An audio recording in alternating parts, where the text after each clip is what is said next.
Hoy vamos a hablar de una figura clave en la filosofía y la crítica cultural del siglo XX, Walter Benjamin.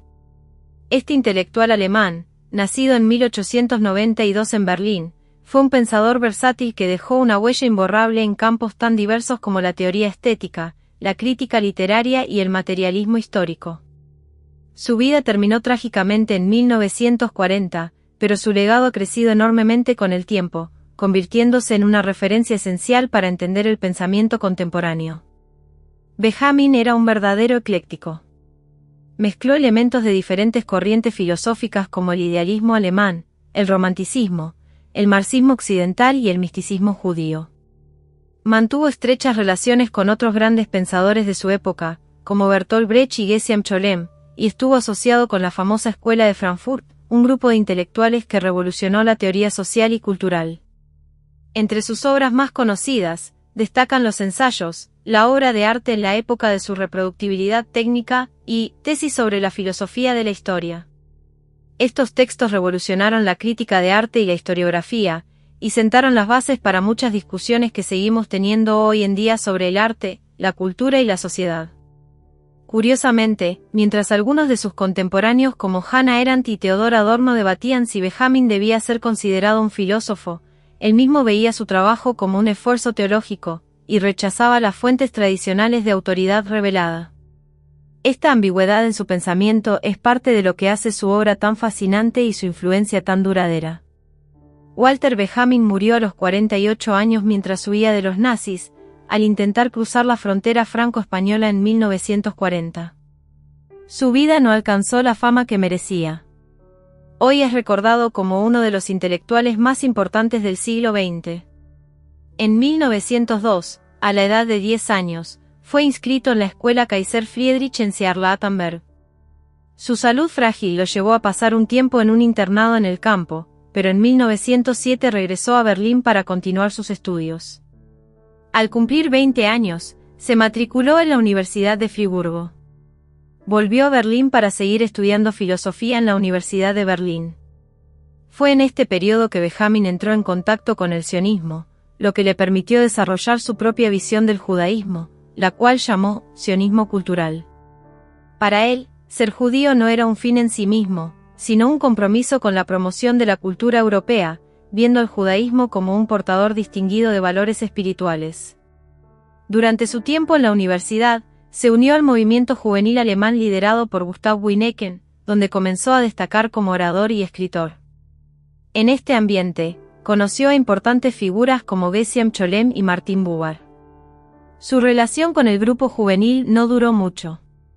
Fue un periodo formativo en su vida, ya que presidió la Asociación de Estudiantes Libres, desde donde escribió ensayos que abogaban por un cambio cultural y educativo radical. Sus primeras publicaciones giraban en torno a la idea de que la juventud debía ser el motor de una transformación cultural revolucionaria. Al estallar la Primera Guerra Mundial, intentó unirse al ejército, pero fue rechazado. A lo largo del conflicto, fingió enfermedades para evitar ser reclutado, lo que le permitió continuar con sus estudios y trabajar en sus traducciones de las obras del poeta francés Charles Baudelaire. Después de la guerra, su exilio en Suiza y sus problemas de salud le dificultaron encontrar empleo académico, lo que fue un obstáculo en su carrera. En 1915, se trasladó a Múnich, donde conoció a Rainer Maria Rilke y reforzó su amistad con Geshem Cholem. Estos encuentros influyeron profundamente en su pensamiento, llevándolo a escribir sobre temas como el misticismo judío y el poeta romántico alemán Friedrich Hölderlin. En 1917, se mudó a la Universidad de Berna, donde conoció a Ernst Bloch y a Dora Sophie Paalach, con quien se casó y tuvo un hijo. En 1919, completó su doctorado con honores con una disertación sobre la crítica de arte en el romanticismo alemán. Cuando intentó desarrollar su tesis postdoctoral, se encontró con un obstáculo inesperado. Su idea estaba muy cerca de la propuesta por Martin Heidegger, un filósofo con el que mantendría una relación de rivalidad a lo largo de su vida. Este choque con Heidegger, quien más tarde tendría una relación amorosa con Hannah Arendt, prima de Benjamin, marcó una tensión intelectual que influyó en gran parte de su obra posterior. Al no poder mantener a su familia, Benjamin regresó a Berlín, donde vivió con sus padres y publicó su famoso ensayo, hacia una crítica de la violencia, en 1921. Fue en este periodo cuando conoció a Leo Strauss, cuya obra admiró profundamente a lo largo de su vida. En su juventud, Walter Benjamin se convirtió en una figura central dentro de la intelectualidad de izquierda en Berlín y París durante el periodo de entreguerras. Esta etapa fue crucial en la historia, y Benjamin, con su pensamiento incisivo, logró tejer conexiones con algunas de las figuras más influyentes de la época en campos como la metafísica, la filosofía, la teología, las artes visuales, el teatro, la literatura, la radio y la política. Su vida estuvo marcada por su participación en los márgenes de eventos intelectuales de gran relevancia en la Alemania de Weimar, los cuales interpretó y analizó a través de sus escritos. Benjamin no solo fue testigo, sino también un participante activo en muchos de estos momentos clave. Estuvo presente, por ejemplo, en la conferencia donde Kurt Gödel presentó por primera vez su famoso teorema de incompletitud. Incluso tomó una clase sobre los antiguos mayas impartida por Rilke y asistió a un seminario junto a Martine Heidegger en Friburgo en el verano de 1913. Benjamin también fue un lector temprano y crítico favorable de los guiones de Bertolt Brecht, un destacado escritor y director de teatro en la escena cabaret de Berlín. A menudo, fue invitado como huésped a la casa de Brecht, donde intercambiaron ideas que enriquecieron la obra de ambos. Martin Buber, otro pensador importante, mostró interés en Benjamin. Este último rechazó colaborar en la revista de Buber por considerarla demasiado accesible para el público general. Buber apoyó a Benjamin en diversas formas, financiando su viaje a Moscú y promoviendo su carrera. La relación de Benjamin con Ernst Bloch fue también notable. Fueron colegas cercanos mientras Bloch escribía El espíritu de la utopía, y mantuvieron una relación que Bloch describió como casi demasiado cercana. Fue precisamente un encargo de Bloch lo que inspiró a Benjamin a trabajar en la teoría de categorías, un tema que sería crucial en su carrera intelectual. La vida de Benjamin estuvo marcada por eventos personales trágicos. Uno de sus mejores amigos del colegio, también judío alemán, se suicidó al inicio de la Primera Guerra Mundial. Otro amigo, un enlace judío, guió a diplomáticos nazis en un recorrido por Palestina mientras el Tercer Reich preparaba a los sionistas europeos para creer que los judíos de Europa serían emigrados forzosamente del Reich, una estrategia que, en última instancia, derivó en la exterminación masiva en los campos de concentración. Finalmente, su amigo más antiguo y albacea literario, Geshem Cholem, jugó un papel fundamental en la preservación del legado intelectual de Benjamin. Cholem rescató libros canónicos de la Cabala que habían llegado a Palestina durante el Holocausto, asegurando que las ideas y obras de Benjamin perduraran mucho después de su muerte. En 1923, cuando se fundó el Instituto de Investigación Social, que más tarde se convertiría en la famosa Escuela de Frankfurt, Walter Benjamin publicó su trabajo Charles Baudelaire, Tableaux Parisiens. Durante este tiempo, Benjamin comenzó a relacionarse con figuras influyentes como Theodor Adorno y George Lukács, cuyo libro Teoría de la novela, 1920, dejó una huella significativa en su pensamiento. La hiperinflación en la República de Weimar hizo difícil que su padre, Emil Benjamin, continuara apoyando económicamente a su familia. En ese mismo año, su amigo Geshem Cholem emigró a Palestina, que en ese entonces estaba bajo mandato británico. Cholem intentó en varias ocasiones convencer a Benjamin para que lo acompañara, pero no tuvo éxito. En 1924, Hugo von Hofmannsthal publicó en la revista Neue Deutsche Beiträge el ensayo de Benjamin Der Verwandtschaften, las afinidades selectivas de Goethe, una profunda reflexión sobre la tercera novela de Goethe. Este ensayo es considerado, junto con su tesis doctoral y su tesis de habilitación, uno de los tres principales tratados filosófico-estéticos de los primeros años de Benjamin. La publicación también ha sido asociada con la ruptura de su matrimonio, y se dice que la dedicatoria a Julia Kohn, a quien cortejó sin éxito, lo confirma. Según Hannah Arendt, este ensayo sobre Goethe fue el responsable de arruinar la única oportunidad que tuvo Benjamin de hacer carrera académica. En su obra, Benjamin hizo una crítica contundente al libro sobre Goethe de Friedrich Gundolf, quien era un destacado miembro académico del círculo de Stefan George, un grupo de poetas románticos nacionalistas con una inclinación mística y conservadora. La crítica de Benjamin fue vista como un ataque directo a una figura venerada dentro del establecimiento académico, lo que le cerró las puertas a una carrera universitaria. Ese mismo año, Benjamin y su amigo Ernst Bloch se trasladaron a la isla italiana de Capri, donde Benjamin escribió su tesis de habilitación El origen del drama barroco alemán, Ersprung des deutschen Trauerspiels, con la que esperaba obtener un puesto como profesor universitario en Alemania. A sugerencia de Bloch, también leyó Historia y Conciencia de clase, 1923, de Lukács, y en ese periodo conoció a Halsey, una actriz bolchevique letona que residía en Moscú y con quien mantuvo una relación amorosa e intelectual duradera. En 1925, Benjamin decidió retirar su tesis de habilitación en la Universidad de Frankfurt, temiendo que fuera rechazada. La obra, que intentaba salvar la categoría de la alegoría, resultó ser demasiado poco ortodoxa y compleja para los examinadores, entre los que se encontraba Hans Cornelius. Max Horkheimer, quien más tarde se convertiría en uno de los principales defensores de la obra de Benjamin, también formaba parte del comité de examinadores y, junto con Cornelius, sugirió a Benjamin que retirara su solicitud para evitar la humillación de ser rechazado. Este rechazo marcó el fin de las aspiraciones de Benjamin de convertirse en instructor académico en el sistema universitario alemán, pero no el fin de su impacto intelectual, ya que su pensamiento continuó influyendo en la Escuela de Frankfurt. Un diagrama de las dinámicas internas que llevaron al rechazo de la tesis de habilitación de Walter Benjamin merece ser recordado, ya que estos acontecimientos determinaron en gran medida el carácter de su carrera posterior y su legado final. Hans Cornelius, quien había sido mentor de Theodor Adorno en el contexto institucional de la universidad, rechazó la tesis de Benjamin, mientras que Adorno, ya como profesor en la Universidad de Frankfurt, dedicó sus seminarios de 1931 y 1932 a una lectura detallada del origen del drama barroco alemán, la obra rechazada de Benjamin. Adorno siguió enseñando este curso incluso durante el semestre de invierno en que Adolf Hitler llegó al poder, aunque en ese momento no aparecía en el catálogo de cursos. Irónicamente, Cornelius, quien rechazó la tesis, es recordado hoy principalmente por ese rechazo, mientras que Horkheimer se convierte en una nota al pie en la carrera del aprendiz de Benjamin. Schultz, otro miembro del comité de habilitación que inicialmente había dirigido a Benjamin al tema del drama barroco, solo para luego rechazar la tesis derivada de esa recomendación, ha sido prácticamente olvidado. Este episodio en la historia de la Academia Alemana ha sido inmortalizado con la frase: "No se puede habilitar el intelecto".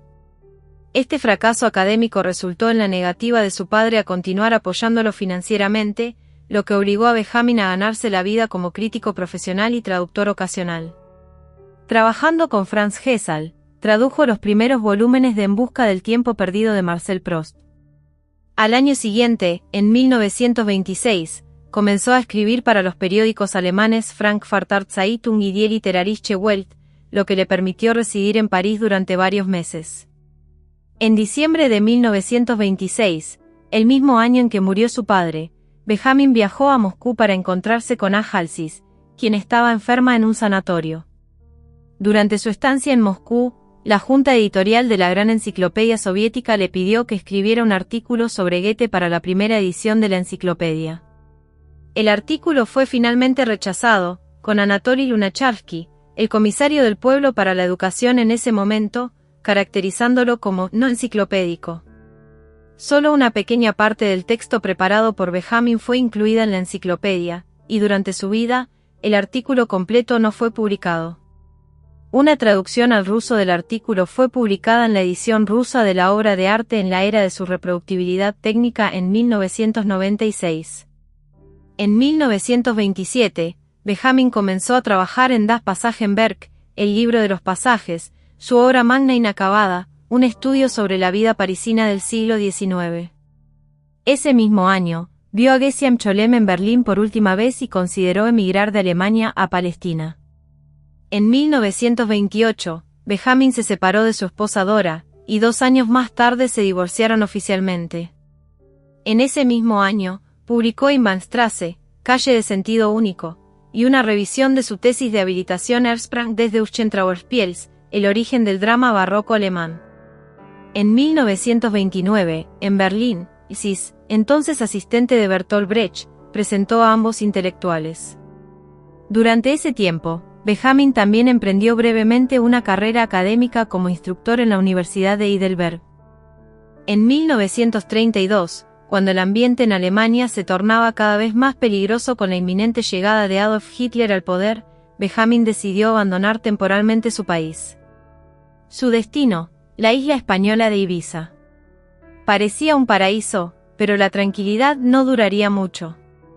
Después de unos meses, se mudó a Niza, donde llegó a contemplar el suicidio. La situación se volvió crítica con el incendio del Reichstag en 1933, un evento que marcó el comienzo del poder absoluto nazi en Alemania. Al percibir la gravedad de la situación y la persecución de los judíos, Benjamin huyó de Berlín, dejando Alemania para siempre en septiembre de ese año. Antes de establecerse en París, buscó refugio en varios lugares, incluyendo la casa de Bertolt Brecht en Svendborg y en Sandreimo, donde vivía su exesposa Dora. Benjamin, sin dinero y cada vez más desesperado, comenzó a colaborar con Max Horkheimer y obtuvo fondos del Instituto de Investigación Social, lo que le permitió exiliarse permanentemente. En París, se unió a una comunidad de artistas e intelectuales alemanes refugiados. Allí, se hizo amigo de personalidades como Hannah Arendt, el novelista Hermann Hesse y el compositor Kurt Weill.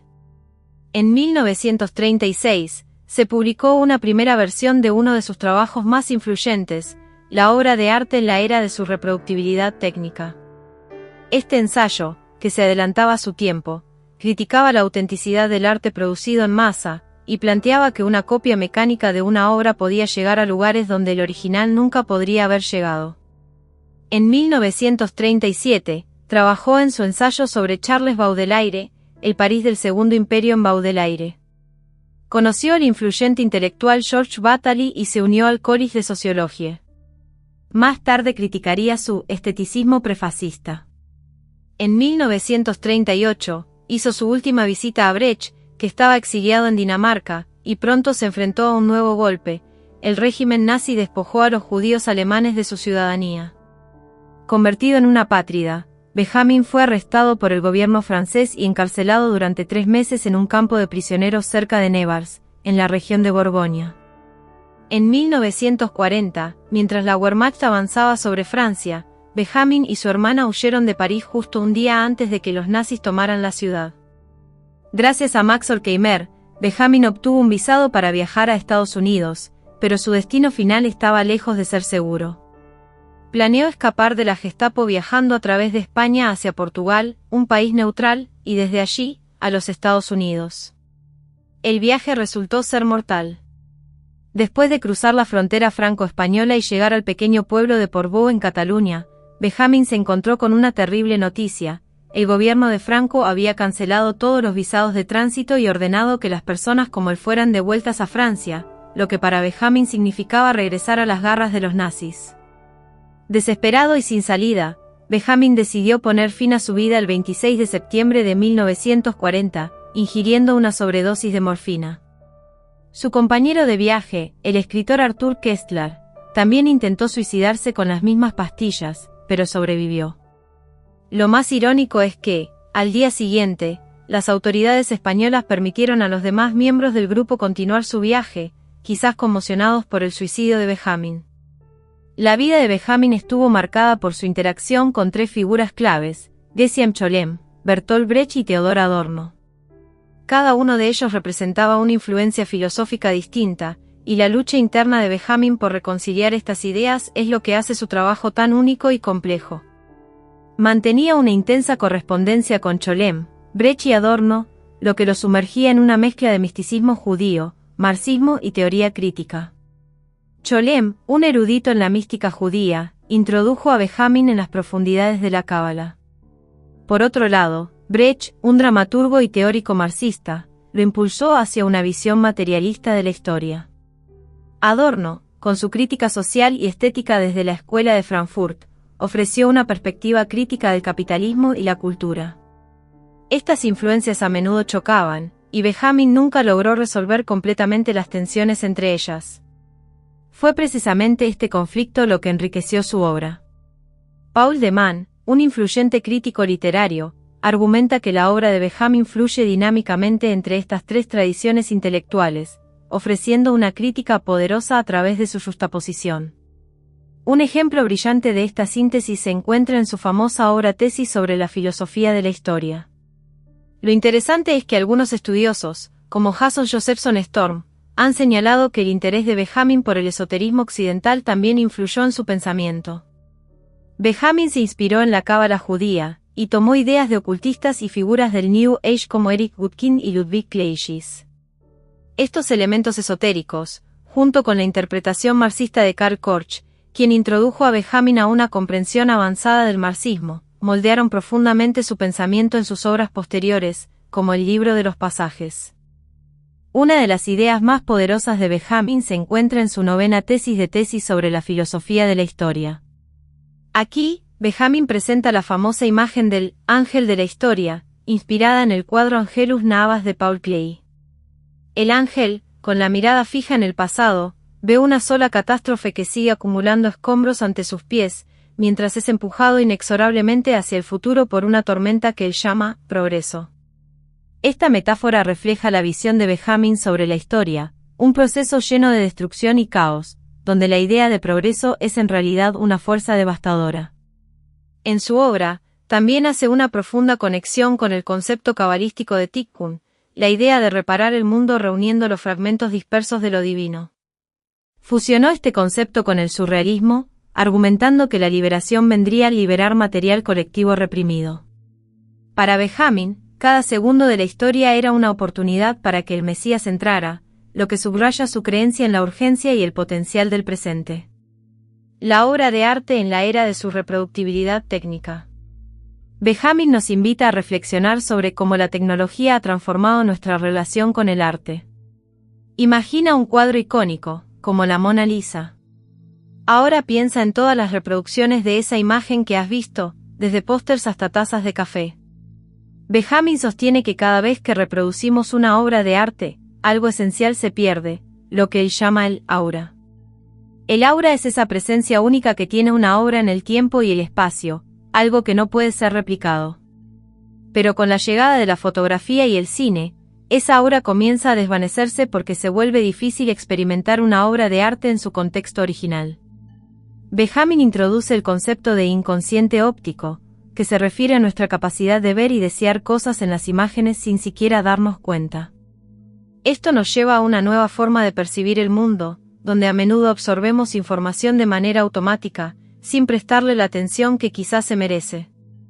Pasando a su obra El origen del drama barroco alemán, aquí Benjamin se adentra en el estudio del drama barroco en Alemania, explorando no solo el arte teatral, sino también el contexto político y cultural de la época. Este trabajo fue originalmente presentado como su tesis de habilitación en la Universidad de Frankfurt en 1925. La tesis no fue bien recibida por la universidad, y Benjamin decidió retirarla para evitar una vergonzosa desaprobación pública. A pesar de esto, 3 años más tarde, en 1928, Benjamin decidió publicar el trabajo como un libro, demostrando su compromiso con sus ideas y su resistencia frente a la adversidad académica. Calle de sentido único, es una obra menos convencional que es más bien una serie de meditaciones y reflexiones escritas en un estilo fragmentario. Este libro, que Benjamin completó después de conocer a Halsey en la playa de Capri, está compuesto por una colección de piezas breves que incluyen aforismos, sueños, paisajes urbanos y análisis políticos.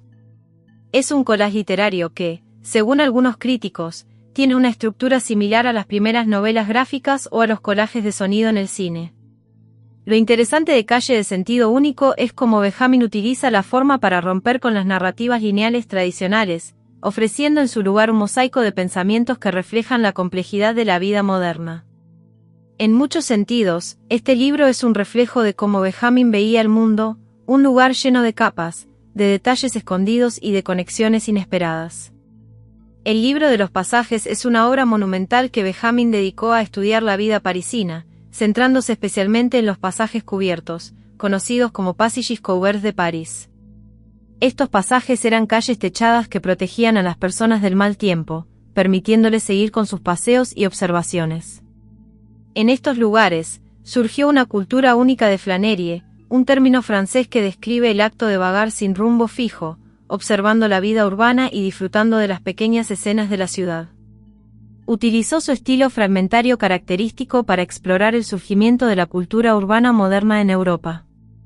Este enfoque fragmentario era una elección estilística, una manera de capturar la complejidad y la diversidad de la experiencia urbana. En muchos sentidos, el libro de los pasajes es un intento de retratar la ciudad como un texto, lleno de símbolos, historias y significados ocultos. El libro de los pasajes nunca fue completado, muchas de sus ideas y fragmentos encontraron su camino en otras obras de Benjamin que sí fueron publicadas. Por ejemplo, ensayos como la obra de arte en la era de su reproductibilidad técnica, París, capital del siglo XIX, y sus escritos sobre Baudelaire, son piezas que originalmente formaban parte de este gran proyecto.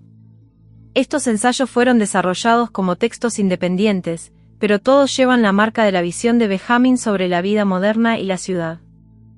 El libro de los pasajes fue publicado por primera vez en 1982, décadas después de la muerte de Benjamin, y contiene más de 1000 páginas de notas, citas y observaciones que él recopiló a lo largo de 13 años.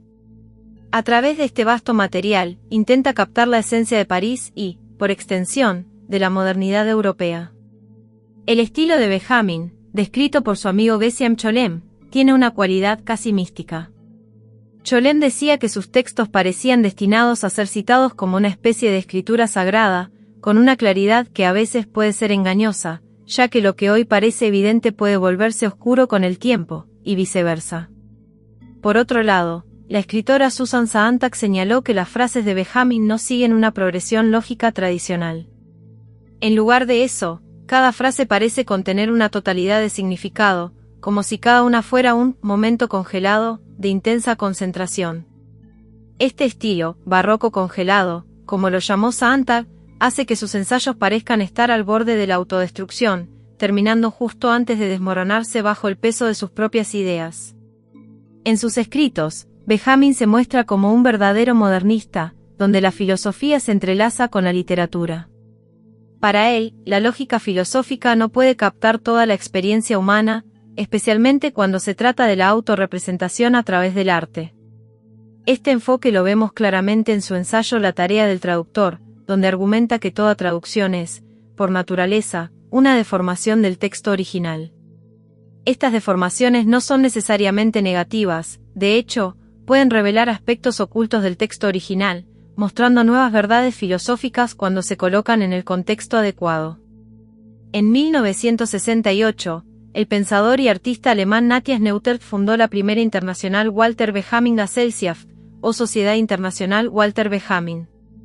Esta organización veía el pensamiento de Benjamin como un espacio abierto, lleno de posibilidades.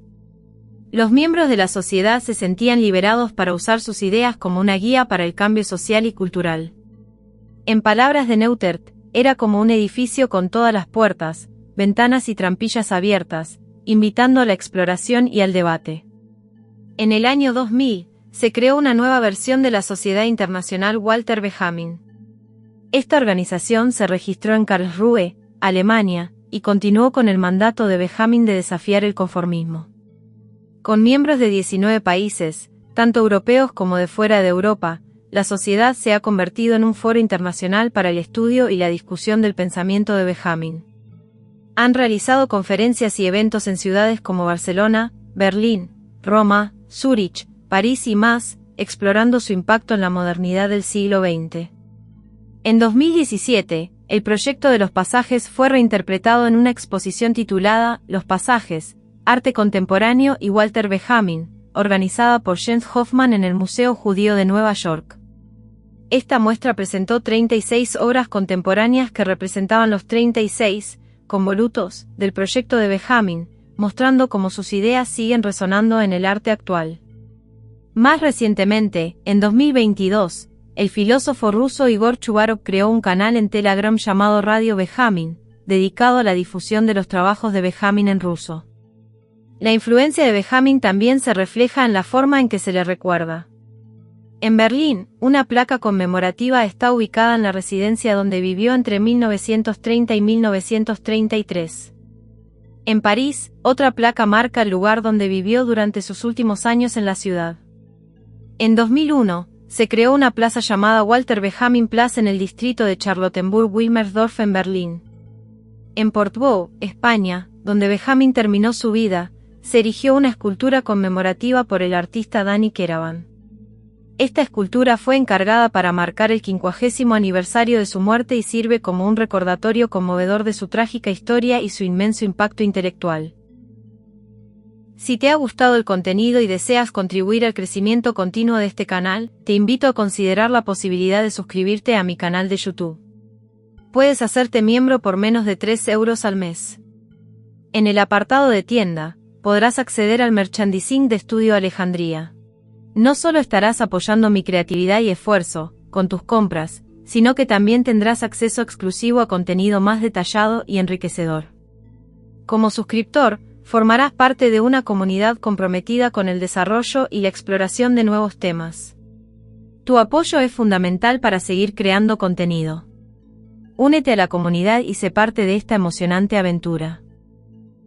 Y hasta aquí llegamos con este emocionante contenido. Si te ha gustado y quieres seguir explorando temas fascinantes como este, no olvides suscribirte al canal y activar la campanita para recibir notificaciones de nuestros nuevos vídeos.